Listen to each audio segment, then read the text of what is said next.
down.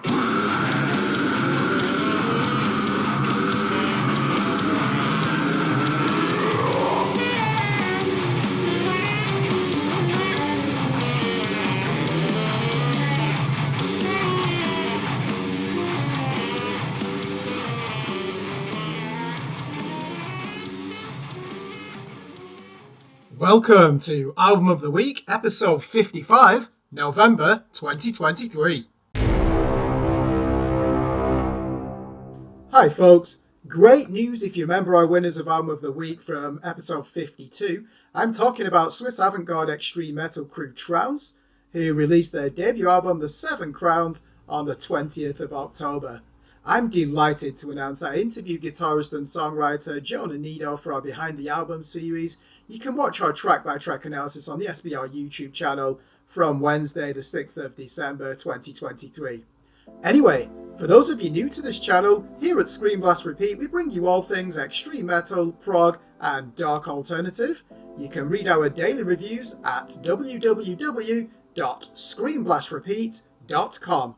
As a reminder, our definition of Album of the Week means our favourite record from a short list of 8.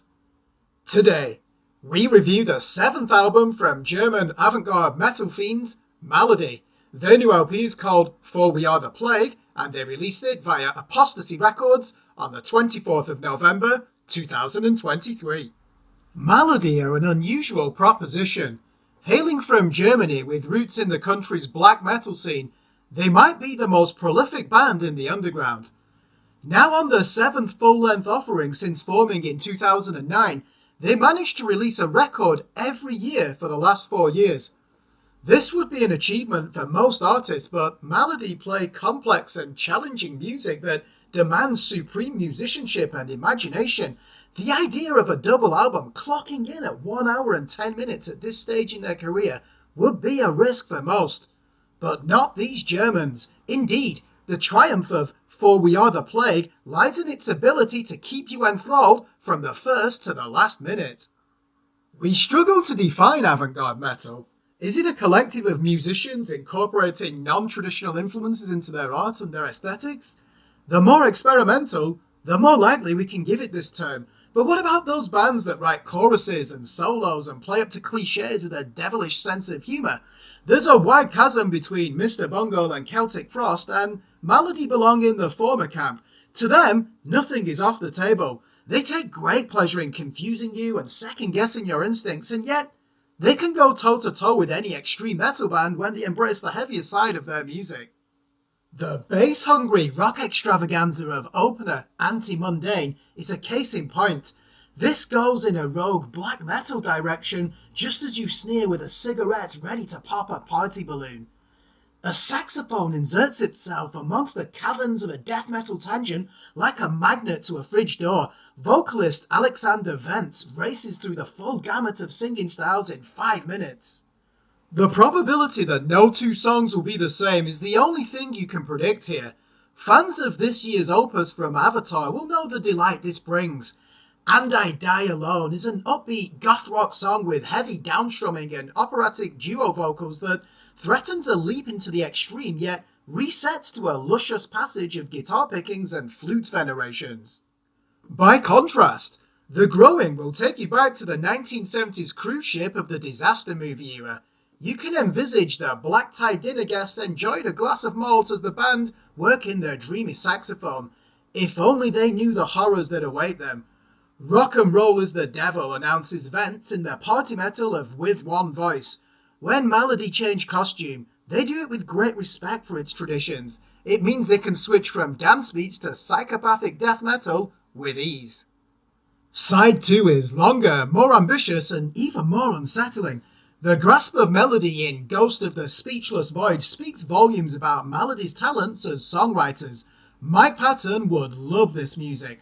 At 10 minutes and 27 seconds in length, its pastel timbers veer from ballad rock to blackened death metal and post-punk. The title track comes in at over 9 minutes, 2 of which Vents dedicates to rousing the downtrodden heavy metal loners of the world to rise up against the forces of oppression. Should they end the album here? Probably, but the Engelbert Humperdinck picnic of Ruins in Triumph is irresistible in its charm and menace.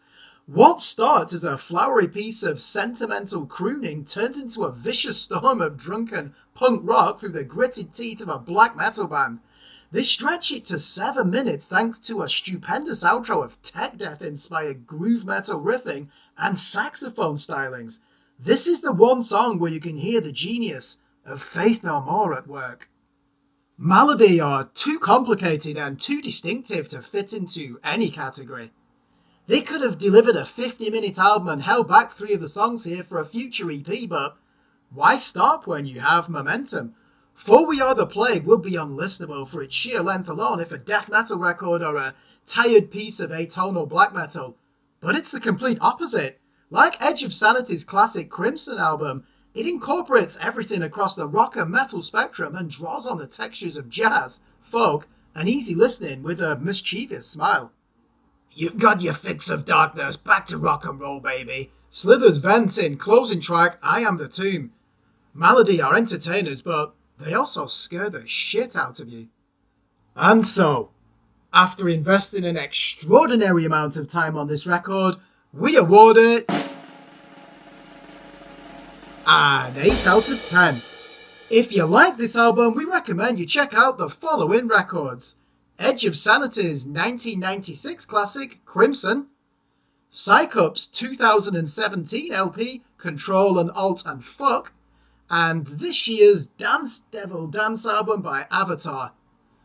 Thanks for watching. Remember to like and subscribe to our YouTube channel, follow us on Facebook, and, more importantly, please visit our website at www.screenblastrepeat.com for the latest album and EP reviews from established, up-and-coming, and unsigned artists in the worlds of extreme metal, prog, and dark alternative.